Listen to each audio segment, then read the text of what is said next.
Hello, good morning, students. How are you?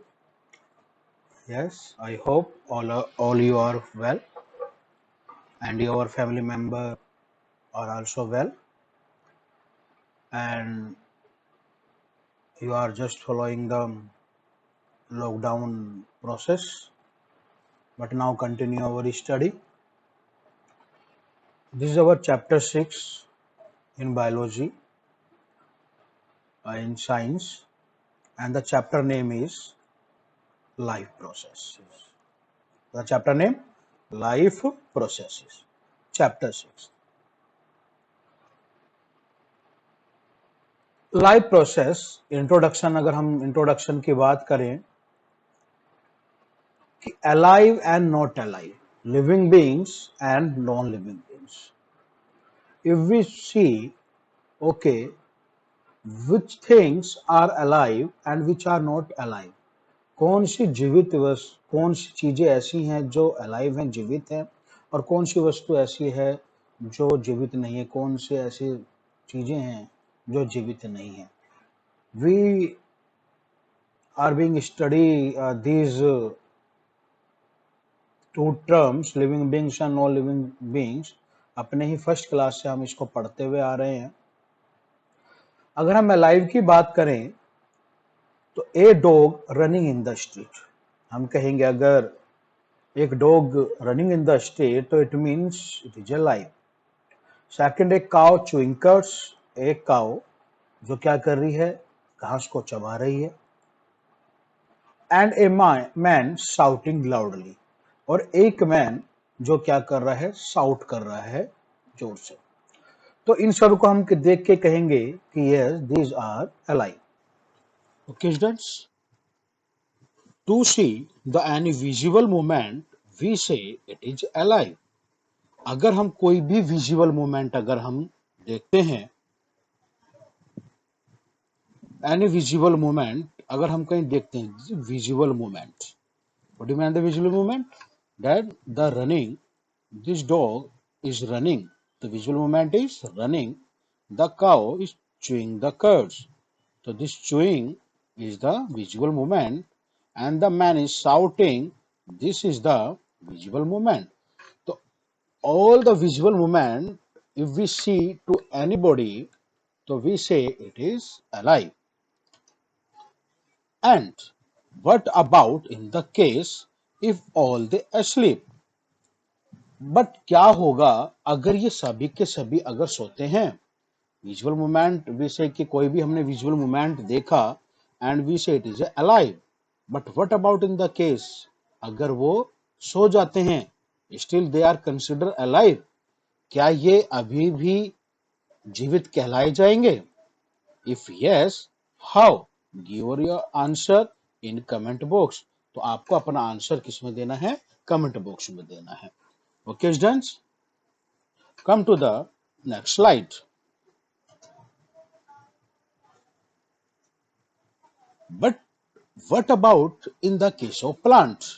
In the case of plant, we take the three examples in human being or the animals. But क्या होगा अगर हम plant का case लेते हैं? Someone say their leaves are green. कुछ कहेंगे कि इनकी जो पत्तियां हैं वो ग्रीन हैं. That why they are alive. इसलिए ये क्या है? जीवित हैं. Okay, but what about on those plants whose leaves are not green?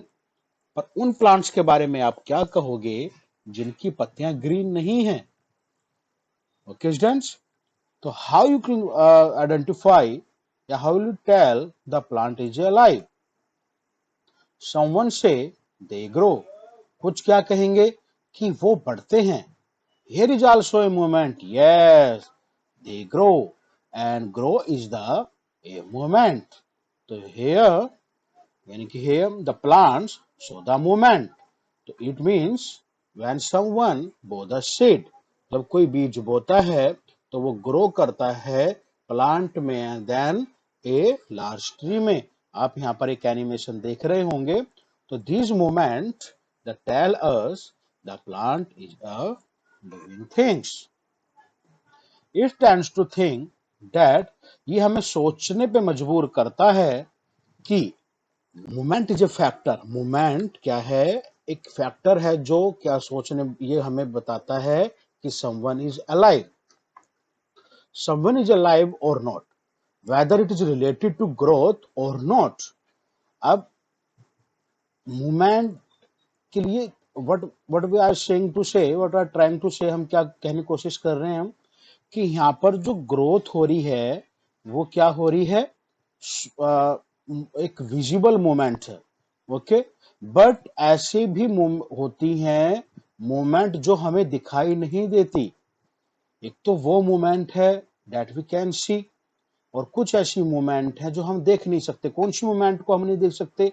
The molecular movement, movement in the molecules, the movement in the cells we cannot see, these are the microscopic bodies।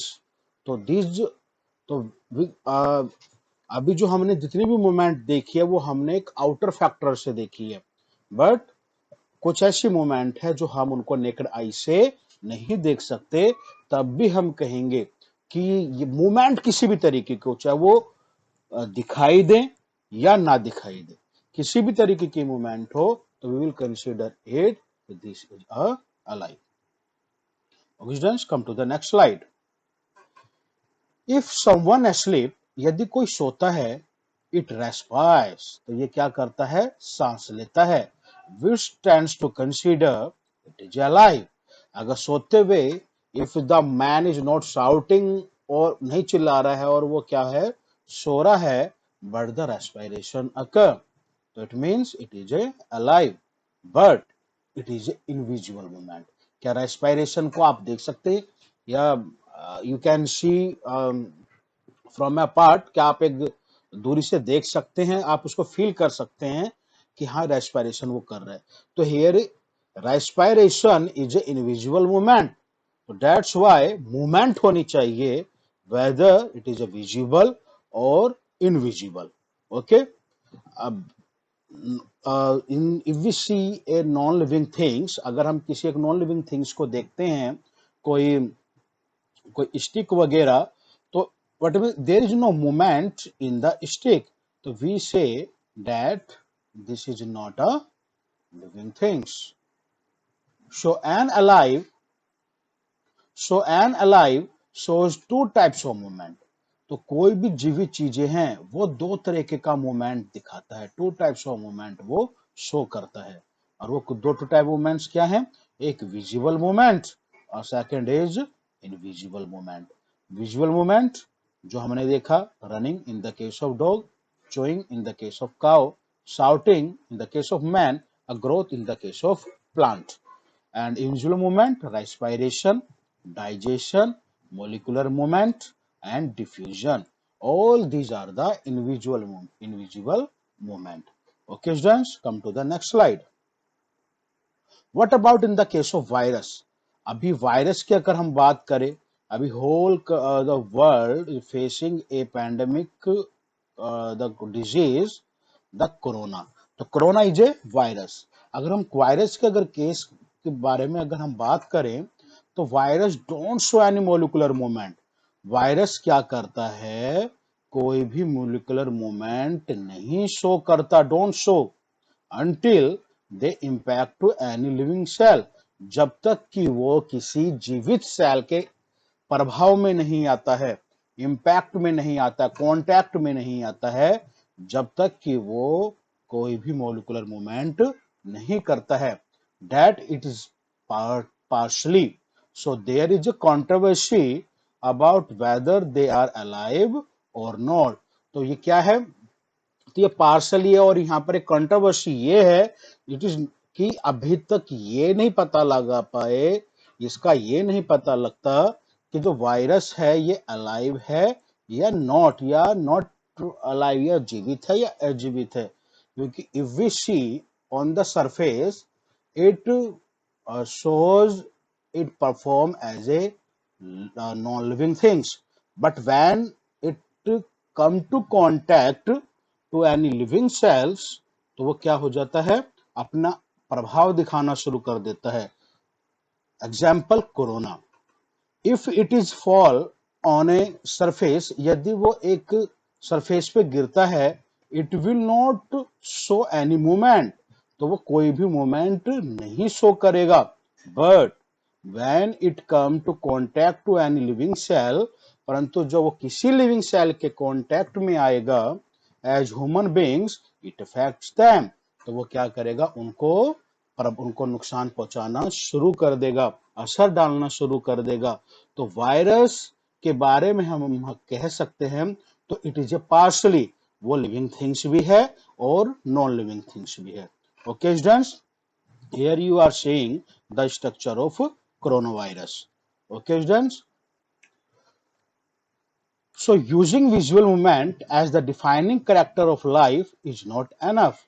तो हम अभी तक जो consider कर रहे थे कि कोई भी विजुअल मूवमेंट जो हमें दिखाई दे रहा है, जैसे कोई वहां पे डॉग बार्किंग कर रहा था, रनिंग कर रहा था, काउचिंग कर रही थी, एंड द मैन शाउटिंग कर रहा था, तो वो विजुअल मूवमेंट से हम ये नहीं डिफाइन कर सकते कि लाइफ क्या है, कि इस चीज में लाइफ है, कि वो अलाइव है। तो there is also be used of individual movement. तो हमें आवश्यकता पड़ती है एक और फैक्टर की, एक और करेक्टर की, और वो करेक्टर है हमारा इंडिविजुअल मूवमेंट। और ये हमारे क्या चलते हैं, हमारे इंटरनल पार्ट में ये इंडिविजुअल मूवमेंट होते हैं। Weak individual movement we cannot see with our eyes, okay, but the visual movement we can see easily with our eyes. Here are the two structure you are seeing. There is the chemicals condition in our body in the cell, and this is the diffusion of oxygen. So these movements we cannot see, that's why we say it invisible movement. Why the molecular movement need for life? जीवन के लिए molecular movement क्यों आवश्यकता है, क्यों आवश्यक है? क्या मोलिकुलर मूवमेंट, बिल्कुल, अगर हमारी बॉडी में मूवमेंट रहेगा तो हम जीवित रहेंगे। अदरवाइज अगर मूवमेंट नहीं रहा हमारी बॉडी में, मोलिकुलर मूवमेंट नहीं रहा, तो वी कैन नॉट सर्वाइव, तो हम जीवित नहीं रह सकते। तो all the organisms are the well organised structure, सभी जो ऑर्गेनिजम्स हैं सभी के सभी वेल ऑर्गेनाइज्ड स्ट्रक्चर हैं। सभी का जो एक जो संरचना है एक वेल ऑर्गेनाइज्ड है। They have tissue, cells, small structure, इनके पास क्या होते हैं, tissue contain cell and cell contain small structure. आपने इसको 9th क्लास में पढ़ा होगा पूरा system. If we see this pyramid, the organ system, the make the organs, sorry, these are chemicals. If we these are the chemicals perform the activity in the cells.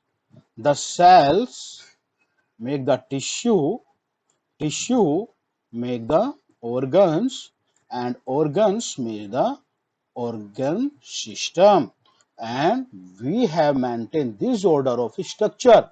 तो हमें आवश्यकता होती है maintain करने की इस स्ट्रक्चर को। ये जो ऑर्डर है, chemical, cell, tissue, organ, system, ये जो पूरा ऑर्डर है इसके स्ट्रक्चर को हमें मेंटेन करने की आवश्यकता होती है। If this order break down, यदि ये जो ऑर्डर है अगर टूटता है, मान के चलिए अगर हमारे किसी टिश्यू में अगर कोई प्रॉब्लम आ जाती है, ये अगर टूट जाता है, the organisms will not longer alive, तो जो ऑर्गेनिजम्स है वो जीवित नहीं रहेगा। तो we need to maintain, molecular movement जरूरी है, बट उसको मेंटेन करना भी जरूरी है। अगर हमने उसको मेंटेन नहीं किया तो वो क्या हो जाएगा, एक अगर तो ये जो हमारा ऑर्डर है अगर इसमें कहीं भी कोई नुकसान होगा और वो नुकसान होते ही हम जीवित नहीं रहेंगे।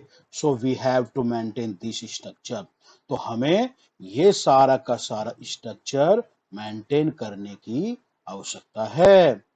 टू मेंटेन दिस स्ट्रक्चर, इस स्ट्रक्चर को मेंटेन करने के लिए organisms use different life processes. तो ऑर्गेनिजम्स क्या करता है, कई तरीके के अलग अलग लाइफ प्रोसेस को यूज करता है या फिर मेंटेनेंस प्रोसेस यूज करता है, जिससे ये ऑर्डर बना रहे, वो ये पूरा ऑर्डर मेंटेन रहे। इसको मेंटेन करने के लिए ऑर्गेनिजम्स अलग अलग लाइफ प्रोसेस यूज करता है। वो उसे मेंटेन करने के लिए खाना खाता है, उसको मेंटेन करने के लिए डाइजेस्ट करता है, उसे मेंटेन करने के लिए उसको ट्रांसपोर्ट करता है। तो ताकि ये ऑर्डर बना रहे, ये ऑर्डर बना रहेगा, if this order will not break down, तो organisms will survive, और if this order break down, तो organisms will not survive. Okay students, तो end of part 1 and we will meet in part 2. Goodbye and take care.